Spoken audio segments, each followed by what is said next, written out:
Hello everyone, welcome to my channel. My name is Shweta Sharma. आज का हमारा केस है टीथ स्टेनिंग के ऊपर, यानी कि दांत पीले क्यों हो जाते हैं, प्लस अगर हो गए हैं तो उन्हें आप वाइट कैसे कर सकते हैं। ये 8वां केस है। मैंने एक सीरीज़ बनाई है जिसमें मैंने मुंह की सभी पैथोलॉजीज यानी कि बीमारियों के बारे में 3-3, 4-4 मिनट के वीडियोस बनाए हैं। सभी वीडियोस में उन सभी डिजीज़ेस के लक्षण प्लस उनके ट्रीटमेंट हैं जिनको आप देख सकते हैं। अब सबसे पहले हमें ये जानना पड़ेगा कि हमारे दांत पीले होते क्यों हैं।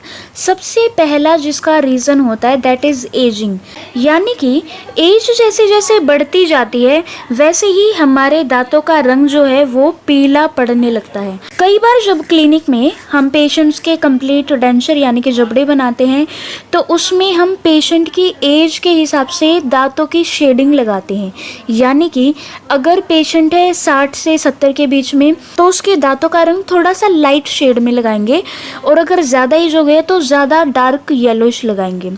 तो कई बार पेशेंट्स की कंप्लेन हो जाती है कि हमारे कंप्लीट डेंचर में इतने ज़्यादा येलो क्यों कर दिया, हमें तो वाइट चाहिए। तो उन्हें जनरली हम समझाते हैं कि इस एज में अगर हम बिल्कुल वाइट लगा देंगे तब ज़्यादा अजीब लगेंगे, इसलिए हमने आपके कंप्लीट डेंचर में ये टीथ की शेडिंग लगाई है। उसके अलावा सेकेंड पॉइंट है इनेमल जो होती है हमारी वो थिन हो जाती है। इनेमल होती है किसी भी टीथ की सबसे आउटर कवरिंग, उसके नीचे आती है डेंटिन। ये दोनों आपको याद हो तो बहुत अच्छा है, ना हो तो इट्स ओके। तो जो इनेमल होती है आउटर सरफेस टीथ की वो धीरे धीरे वियर आउट होना शुरू हो जाती है, धीरे धीरे घिसना शुरू हो जाती है, जिसकी वजह से डेंटिन एक्सपोजर होना शुरू हो जाता है। और डेंटिन का कलर ज़्यादातर येलोइश होता है, जिसकी वजह से दांतों में येलोनेस आनी शुरू हो जाती है। तीसरा सबसे इम्पोर्टेंट रीज़न है फॉल्टी डाइट, यानी कि कोई भी आप कोल्ड ड्रिंक लेते हैं या फिर स्टिकी फूड लेते हैं, खाने पीने में मज़ा तो आता है पर टीथ की स्टेनिंग हो जाती है, ये इनका सबसे बड़ा डिफॉल्ट होता है।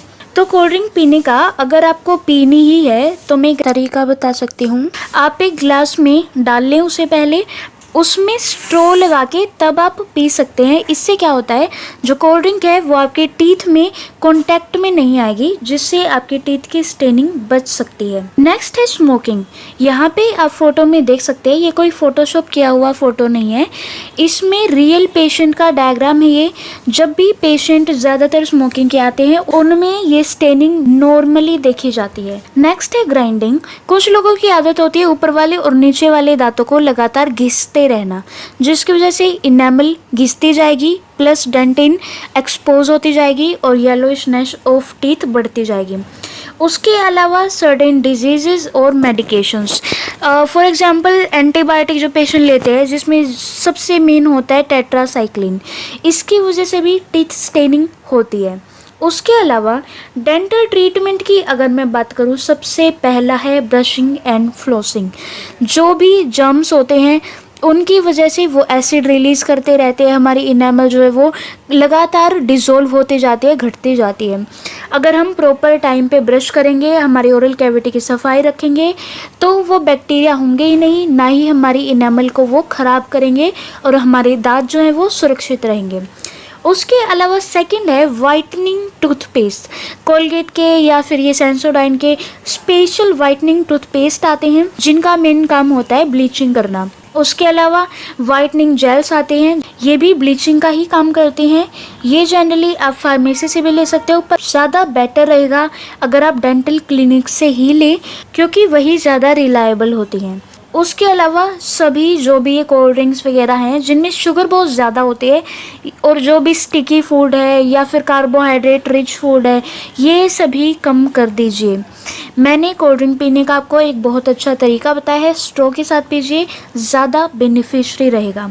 उसके अलावा है कैल्शियम इनटेक जितना ज़्यादा हो सकता है, यानी कि मिल्क ले सकते हैं आप, डेयरी प्रोडक्ट ले सकते हैं, कैल्शियम के सप्लीमेंट्स भी आते हैं, इनको लेके आप कैल्शियम की इनटेक बढ़ा सकते हैं। उसके बाद नेक्स्ट है जो डेंटल क्लिनिक पे होता है ट्रे बेस्ड टीथ वाइटनर्स। इनमें बेसिकली ब्लीचिंग एजेंट्स को ही ट्रे होती है, डेंटल ट्रेस, उनमें लगा दिया जाता है। वो पेशेंट के मुंह के अंदर ऊपर वाली आर्च में और नीचे वाली आर्च में लगा दिए जाते कुछ देर, जिससे टीथ की वाइटनिंग की जाती है। उसके अलावा आपने सेलिब्रिटीज में देखा होगा, उनके दांत बिल्कुल वाइट होते हैं और बिल्कुल अच्छे से एक प्रॉपर आर्च में होते हैं, तो उनको हम क्या कहते हैं? विनियर्स। VENEERS। विनियर्स में क्या होता है? सभी दांतों को ट्रिम कर दिया जाता है, उनको छोटा कर दिया जाता है, उसके ऊपर विनियर्स यानी कि क्राउन चढ़ा दी जाती है फिक्स करके। So yes, this is all about today's video. अगर आपको ये वीडियो पसंद आई है तो ज़रूर लाइक करना और सब्सक्राइब के साथ साथ बेल आइकन भी प्रेस कर देना, ताकि आने वाली हर वीडियो की नोटिफिकेशन आपको प्रॉपर मिले। Thank you and be happy.